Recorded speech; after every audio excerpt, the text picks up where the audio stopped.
The program by a slow movement whose necessity is hardly perceptible, everything that for at least some 20 centuries tended toward and finally succeeded in being gathered under the name of language is beginning to let itself be transferred to, or at least summarized under, the name of writing.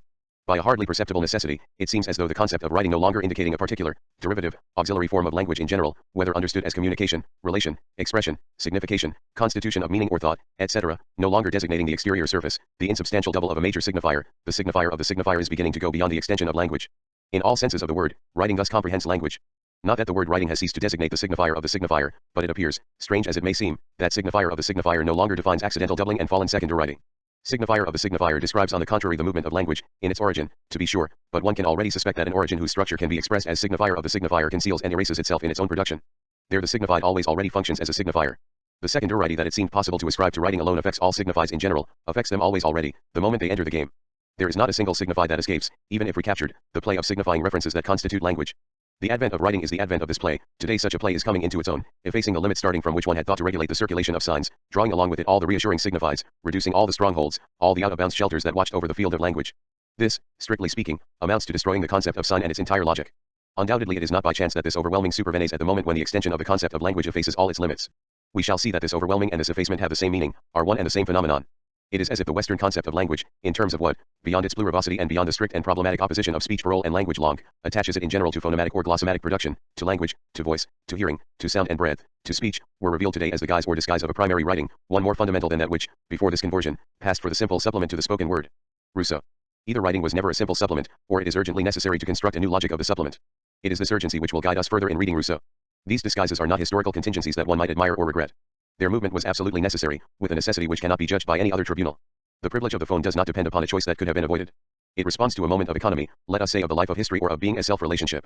The system of hearing, understanding, oneself speak through the phonic substance which presents itself as the non-exterior, non-mundane, therefore non-empirical or non-contingent signifier has necessarily dominated the history of the world during an entire epoch, and has even produced the idea of the world, the idea of world origin, that arises from the difference between the worldly and the non-worldly, the outside and the inside, ideality and non-ideality, universal and non-universal, transcendental and empirical, etc. With an irregular and essentially precarious success, this movement would apparently have tended, as toward its telos, to confine writing to a secondary and instrumental function, translator of a full speech that was fully present, present to itself, to its signified, to the other, the very condition of the theme of presence in general, technics in the service of language, spokesman, interpreter of an originary speech itself shielded from interpretation. Technics in the service of language, I am not invoking a general essence of techniques which would be already familiar to us and would help us in understanding the narrow and historically determined concept of writing as an example. I believe on the contrary that a certain sort of question about the meaning and origin of writing precedes, or at least merges with, a certain type of question about the meaning and origin of technics. That is why the notion of technique can never simply clarify the notion of writing. It is therefore as if what we call language could have been in its origin and in its end only a moment, an essential but determined mode, a phenomenon, an aspect, a species of writing. And as if it had succeeded in making us forget this, and in willfully misleading us, only in the course of an adventure, as that adventure itself. All in all a short enough adventure. It merges with the history that has associated technics and logocentric metaphysics for nearly 3 millennia.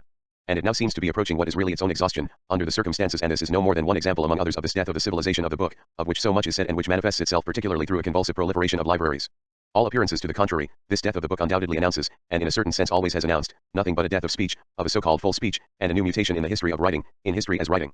Announces it at a distance of a few centuries.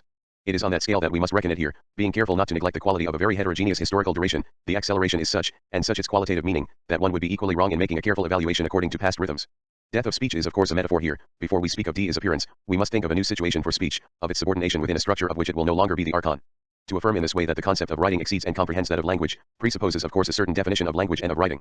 If we do not attempt to justify it, we shall be giving in to the movement of inflation that we have just mentioned, which has also taken over the word writing, and that not fortuitously. For some time now, as a matter of fact, here and there, by gesture and for motives that are profoundly necessary, whose degradation is easier to denounce than it is to disclose their origin, one says language for action, movement, thought, reflection, consciousness, unconsciousness, experience, affectivity, etc. Now we tend to say writing for all that and more, to designate not only the physical gestures of literal pictographic or ideographic inscription, but also the totality of what makes it possible, and also, beyond the signifying face, the signified face itself. And thus we say writing for all that gives rise to an inscription in general, whether it is literal or not, and even if what it distributes in space is alien to the order of the voice, cinematography, choreography, of course, but also pictorial, musical, sculptural writing. One might also speak of athletic writing, and with even greater certainty of military or political writing in view of the techniques that govern those domains today. All this to describe not only the system of notation secondarily connected with these activities but the essence and the content of these activities themselves. It is also in the sense that the contemporary biologist speaks of writing and program in relation to the most elementary processes of information within the living cell. And, finally, whether it has essential limits or not, the entire field covered by the cybernetic program will be the field of writing. If the theory of cybernetics is by itself to oust in metaphysical concepts including the concepts of soul, of life, of value, of choice, of memory which until recently served to separate the machine from man, 3 it must conserve the notion of writing, trace, gram-written mark, or grapheme, until its own historico-metaphysical character is also exposed. Even before being determined as human, with all the distinctive characteristics that have always been attributed to man and the entire system of significations that they imply, or non-human, the gram or the grapheme would thus name the element. An element without simplicity. An element, whether it is understood as the medium or as the irreducible atom, of the archsynthesis in general, of what one must forbid oneself to define within the system of oppositions of metaphysics, of what consequently one should not even call experience in general, that is to say the origin of meaning in general. This situation has already been announced. Why is it today in the process of making itself known as such and after the fact? This question would call forth an interminable analysis. Let us simply choose some points of departure in order to introduce the limited remarks to which I shall confine myself. I have already alluded to theoretical mathematics, its writing whether understood as a sensible manner of writing, and that already presupposes an identity, therefore an ideality, of its form, which in principle renders absurd the so easily admitted notion of the sensible signifier, or understood as the ideal synthesis of signifieds or a trace operative on another level, or whether it is understood, more profoundly, as the passage of the one to the other has never been absolutely linked with the phonetic production. Within cultures practicing so-called phonetic writing, mathematics is not just an enclave. That is mentioned by all historians of writing. They recall at the same time the imperfections of alphabetic writing, which passed for so long as the most convenient and the most intelligent for writing. This enclave is also the place where the practice of scientific language challenges intrinsically and with increasing profundity the ideal of phonetic writing and all its implicit metaphysics, metaphysics itself, particularly, that is, the philosophical idea of the episteme, also of istina, a concept profoundly related to it in spite of the dissociation or opposition which has distinguished one from the other during one phase of their common progress. History and knowledge, historia, and episteme have always been determined, and not only etymologically or philosophically, as detours for the purpose of the reappropriating of presence. But beyond theoretical mathematics, the development of the practical methods of information retrieval extends the possibilities of the message vastly, to the point where it is no longer the written translation of a language, the transporting of a signified which could remain spoken in its integrity. It goes hand in hand with an extension of phonography and of all the means of conserving the spoken language, of making it function without the presence of the speaking subject.